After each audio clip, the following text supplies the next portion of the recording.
Well, we know you are ready for it. And these folks inside the stadium are too. Many of them are eager just to get a glimpse. They came in here 2 hours ago, been in their seats about an hour. The Tide have been on the field. The Noles, a little extra time in the locker room. Words of inspiration from Jimbo Fisher, and finally they have tried it out. Captains are midfield for the coin toss. And Kirk, you said it well. It's a mix of crimson and garnet in here, but it feels like January, not early September, doesn't it? Maria Taylor, happy to welcome her to our Saturday Night Football team this year. She's with Jimbo Fisher. No matter who they're playing, Kirk. Well, I think of all the assistant coaches, former assistant coaches that he'll have gone up against, this will be his biggest challenge. Jimbo Fisher at this point has established an identity.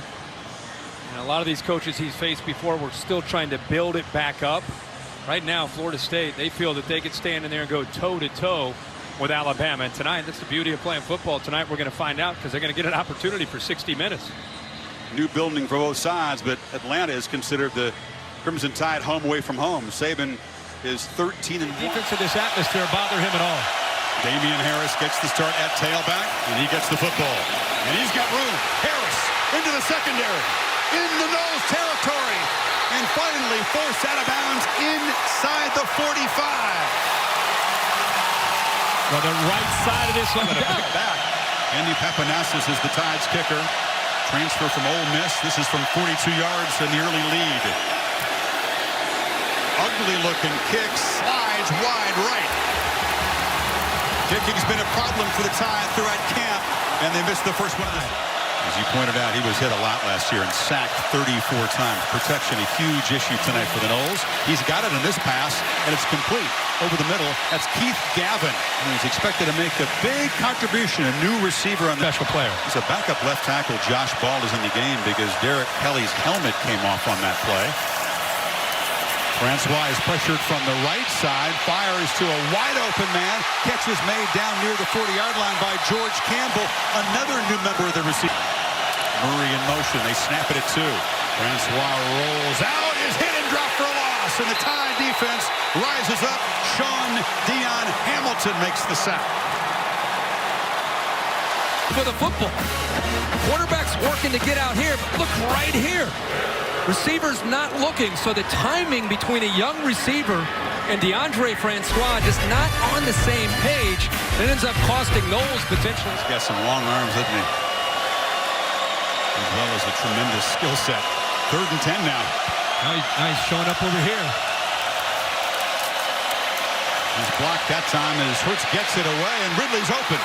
And he's pushed out near the 41 as the Tide convert a 3rd and 10. Here from 42. This is from 36.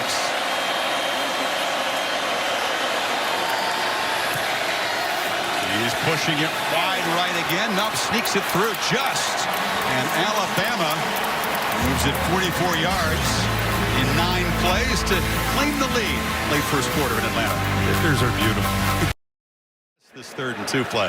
You don't see high school helmets in a professional stadium like that. Francois on 3rd down, delivers from the pocket, and the catch is made in the first time converted by Ryan Izzo, the reliable catches last year. Should play a bigger role this year, but does all the little things well. Play fake on 1st down. Francois wants to take a deep shot. Downfield, jump ball. Auden Tate's got it at the 35. The big 6'5" receiver went up and got it over Anthony Averett. Chris, great point. 6'5", and probably had as good a camp as anybody in Tallahassee. Look at this throw. Waits for it, goes up and over to make the catch. I love that he put a lot of height on the football to allow Tate to go up at 6'5" and go over the 6 foot at all. 5 of 7, 84 yards so far. Gets pressure in his face and delivers over the middle. Diving catch is made again by Nooney Murray. He got for the blitz. Big hand at 290. Wasn't ready for the snap, but Francois adjusts and fires complete. Murray running free. 1st and goal, Florida State inside the 5. He is sharp tonight, Francois. High formation on 2nd and goal. Throw to the end zone. Tate goes up. Touchdown, Florida State. Right on cue to look for the red zone weapon, and he beat Minkah Fitzpatrick. That's exactly right. I think this play is it kind of symbolizes the Florida State attitude here in this first half. They're going after, of course they're going to want to try to throw the fade, but they're going after the All-American, Minkah Fitzpatrick. Tate at 6'5" against one of the best defensive backs, if not the top defensive back in the two. Noles are crowding the line on this 3rd and 2. Hurts from the pocket, flips it. Ridley's got it, made the catch on his knee. Those linebackers. Hurts keeps it, scoots around the end. Nice gain out near midfield. They boys fake it into the middle with the big back and then get to the outside with the quarterback and the speed of Hurts. Jalen has 43 yards rushing. That's 10 more yards than he has passing so far. And we'll play action from the pocket. Takes a downfield shot. Ridley's running free. He's got it. Touchdown. Tied.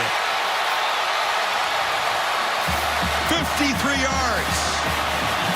The kind of play they didn't make enough of last year. They've taken some shots early, Kirk, as you thought they might.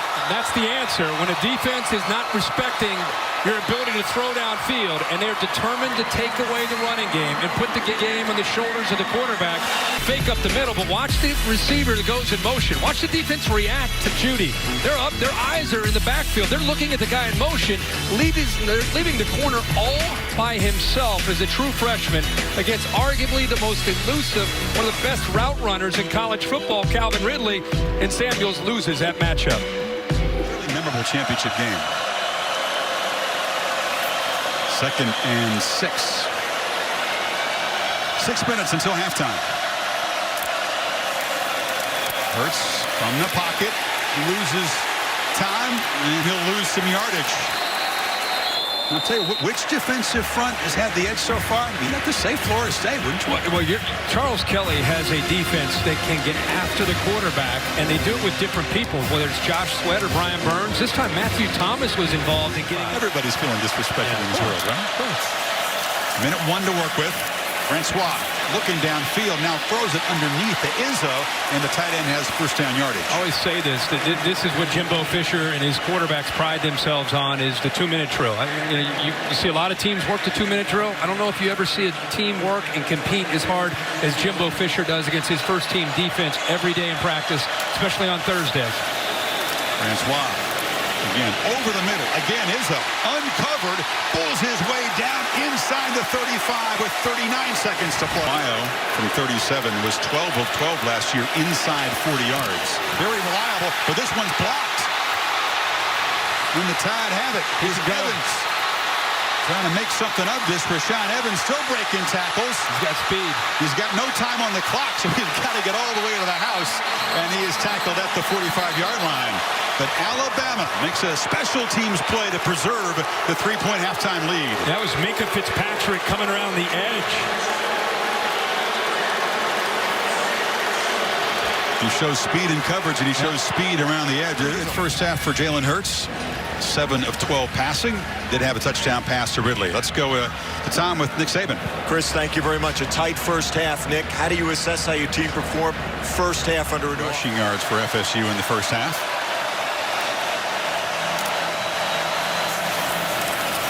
Akers in protection, and now Francois fires to Gavin, who's got a first down out near the 40, hitting Levi Wallace. Focused by Gavin to hold on to the ball. They fake it. Francois fires far side, again into a window. It's Gavin, another catch, and another first down. Alabama defense. He was the man that was shot in the leg outside of a bar about a week ago. There he is. And he's coming strong, and he knocks the quarterback down. He has been pent up all night. That leg looks just fine, despite the gunshot wound. He goes right by the right guard this time, Minshew. Look at that. This is a slap. I mean, keep in mind the size of Raekwon Davis. 6'7", 306 pounds. You don't see linemen that big who can move like that. But Davis been bottled up all night. Third downs. Here comes Logan Tyler. I think it's been a struggle for the Seminoles. Flag, it is blocked. Alabama blocks the punt and a scrum down at the 5-yard line. Damian Harris, a huge play. And we'll check the flag.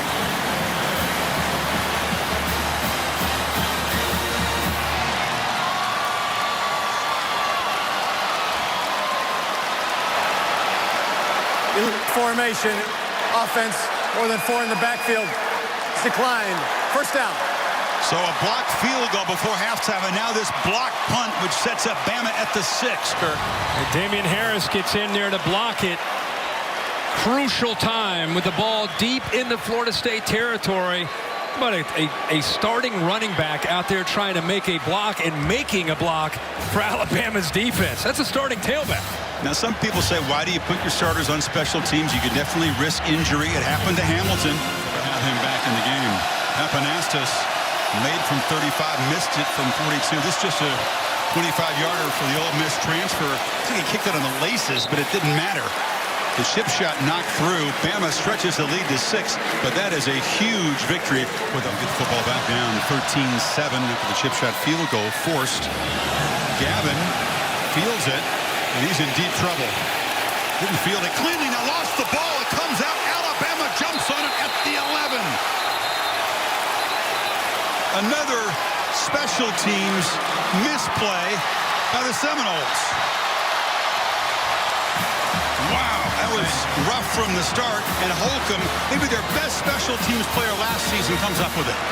He was hesitant coming out, and it looked like Dylan Moses knocked that ball loose. Watch him come in here, number 8. It's like he gets his hand on right at the last second, right before his knee goes down. The ball comes out, but he was hesitant. Was at the runner fumbled by the kicking team. The play is uncomfortable for Jalen.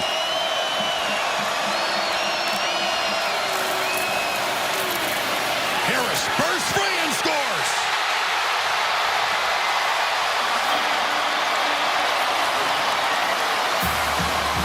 No opportunity squandered there. A powerful run right up the middle, and Bama stretches the lead. And the right side of the line collapses down here, and watch the big tight end pick up a nice block right here. Kick down, pull the tight end, creates the hole, and then that's just power by Damien Harris. Low center of gravity, runs right through the 2 safeties. Ball. Bama doesn't go for 2 very often.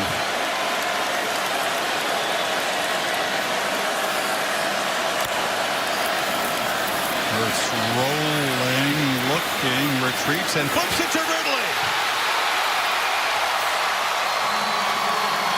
Ridley with his 7th catch, a touchdown, and now a 2-point conversion. And the lead is 14, late 3rd quarter. That's him at his best, his ability to improvise, rolls to the right, and kind of shows that he's going to take off. Look at the background back here. Watch how Calvin Ridley works, doesn't give up on the play. Little scramble drill works to the inside, and eventually Hurts finds him for the 2 points. Aggressive attitude from Alabama. Francois is going to have to make some plays with his arm. Against a 4-man rush for the pocket, it's intercepted. Threw it up in the air, and Levi Wallace with another takeaway. Again, setting up the Tide in Seminole territory. And this is getting to be an avalanche at the moment. But Chris, Levi Wallace baited Francois into this. Watch Wallace, when you see a defensive back shoulders like this, you think it's man-to-man and he's in bump. As the ball is snapped, he retreats and bails.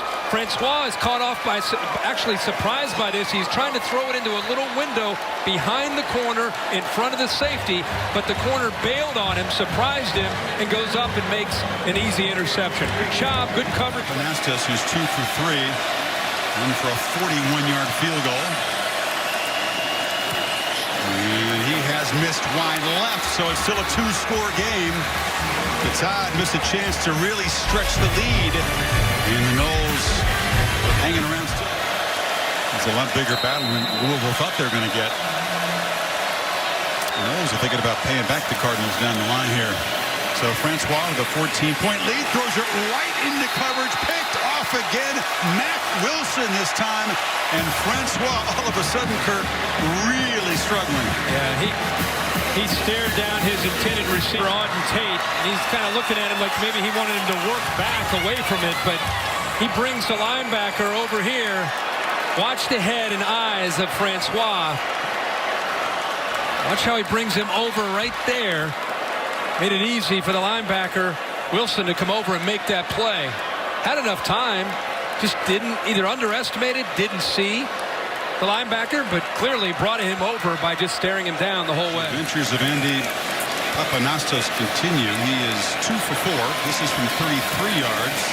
He knocks this straight through. Don't think the Tide can say the field goal Is strong. Knowles not able to attack with the same tempo. And not able to get enough possessions because of mistakes. Francois is flushed and chased, and he'll be dropped. That was Ronnie Harrison out of the secondary, and Francois is down holding his left knee and grimacing.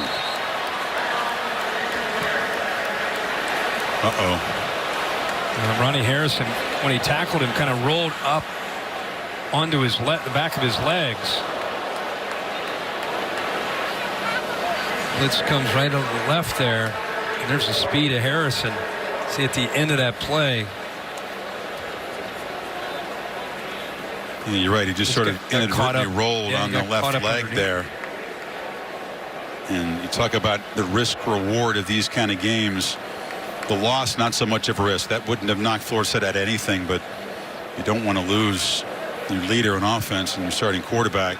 37 straight regular season non-conference victories. Saban goes to 14-1, and they hope this will be the first of 3 visits to Atlanta. Ridley made the big play, but the Alabama offense, I think they'll feel like there's still a whole lot to work for. They had the short field really the entire second half, Kirk, and really couldn't put the